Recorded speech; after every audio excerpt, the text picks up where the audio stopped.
climbing your way up that ladder. Obviously, don't want to stop until you can get to number one, the top game this weekend. Yeah, 100%. We've come this far now. It'd be really nice to go all the way. Obviously, looking back a couple of weeks ago, it's probably a bit of a far cry, I reckon, to see us in this position now. And it's just really proud, I reckon, of the team that we've been able to get here from that position. And we've got some nice momentum now, so it's a great feeling amongst the group. And it's something we really want to work hard to achieve over these next two games. What changed? What was the moment where things kind of clicked? Oh, hard to pinpoint, really. BBL's a tournament where it might just take a couple of things to click one game, and you just sort of pick up that momentum and feed off wins as you go along. And that's something we've done over the last 3 or 4 games, is just feed off those wins we've been able to get, those close games that we've been able to close out. I think that's one thing that we've probably improved from the start of the year and in previous seasons, those tight run chases that we haven't quite been able to grasp. That's something we're sort of being able to do now, so that's probably the main one, I'd say. Is there an advantage for you guys not having to make that trip to Perth this week? I'm not going to lie, it's nice. It's nice not having to do the long flight there, and potentially back if we were to win over there as well. So I think the boys are a little bit happy about that. Obviously, I'm sure the Perth Scorchers are a little bit down about that, not being able to play in front of a home crowd. But for us, the less travel probably the better. But in saying that, they're not going to, they're going to come ready to win and wanting to play no matter where they're playing. So we can't sort of expect them to not show up because of that. Personally, Mitch, how desperate were you to just get a game of cricket a couple of weeks ago? Yeah, very desperate. It was it was a long couple of months, I guess, in the test hub, but definitely glad I was a part of it. It was a great experience for me, and as much as it can be tough sometimes bowling a lot of overs in the nets and not getting sort of a feel for where your game's at by not playing out the middle, it was still a great experience for me, and definitely glad I'm back playing now. It's awesome to pull on the teal for the Heat and get out there and just have some fun while I'm out there. It's been great. What were your biggest takeouts of just bowling to some of these guys day in, day out?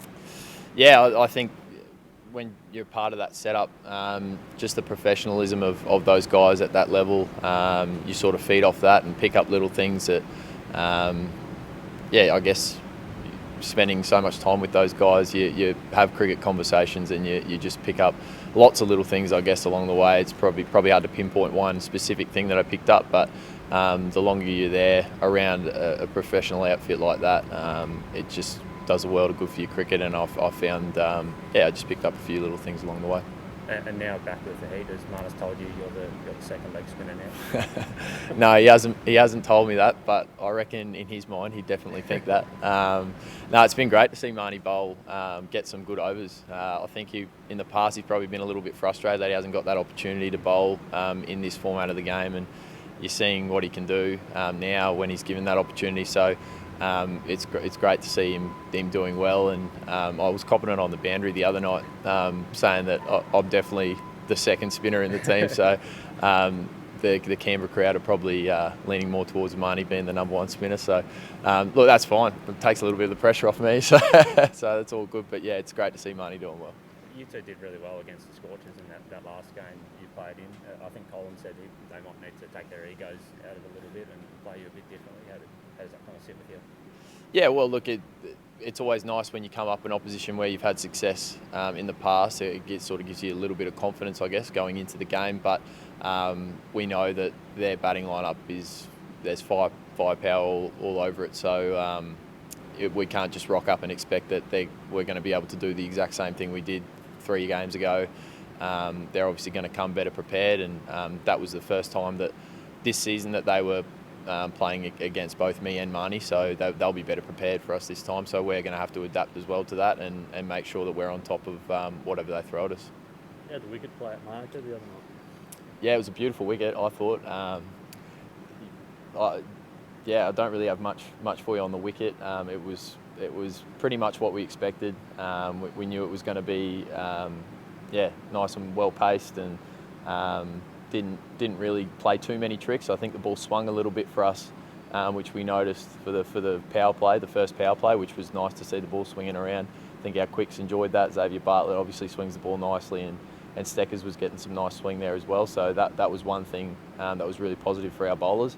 And then I think the batters sort of spoke about the wicket getting a little bit quicker with the dew at night and sliding on a bit. So there was maybe a couple of things that we'll have to adapt to, and hopefully we get a nice wicket again for Thursday night. Xavier Bartlett seems to have taken that really weird role, like an unprecedented role. Yeah. How's he kind of handling all that? Yeah, well, he's a great young fella, he's taken it in his stride really well. I think everyone in the team is quite frustrated for him because we know how good he is, and we know how skillful he is as a bowler, and really probably deserves to be bowling 4 overs every game. But unfortunately, it's just the way that our lineup has worked out, and he's stuck his hand up and said he's happy to do that role. I'm sure he'd love to be bowling 4 overs and playing the full game, but he hasn't looked down and out about it. He's always taken a positive step about it and just wants to do whatever the role he can do for the team. So full credit to Exy for doing that, and to the 6 balls that he bowls, he's showing his skill really well. So to be able to do that and show how skillful he is with 6 balls to do it with has been really impressive from him. And tactically, do you think it gives you a bit of an advantage? I mean, it doesn't seem like any other team's really using that rule in the same way.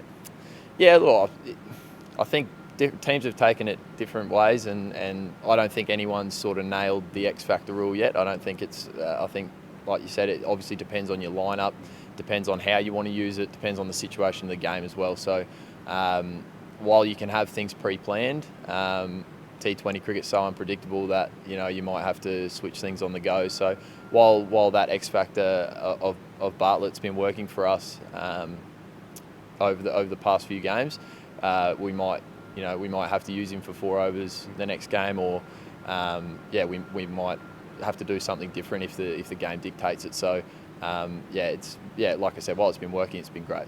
Looking a bit further forward for you, obviously that South African tour coming up, are you kind of planning or hoping to have that Shield game before you leave? Yeah, I think that's the plan. Obviously, some Shield cricket leading into that tour would be great to, obviously, as a leg spinner, get some overs out in the middle.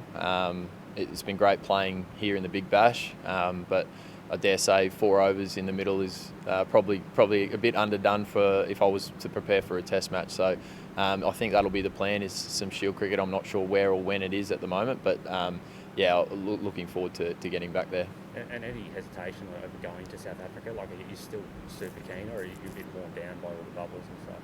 Oh, look, no, always keen to be a part of that Australian team. That's I think any cricketer to get into that setup is such a great achievement and so tough to crack into that you'd be a little bit silly to knock it back. So as much as it's been a hard strain on personal life and being away from home and things like that, these bubbles and all these hubs has been quite tough. It's something that as part of a professional sport, it's just something you've got to deal with, and especially in the current times, it's just something we've got to get on with. When was the last time you saw your family?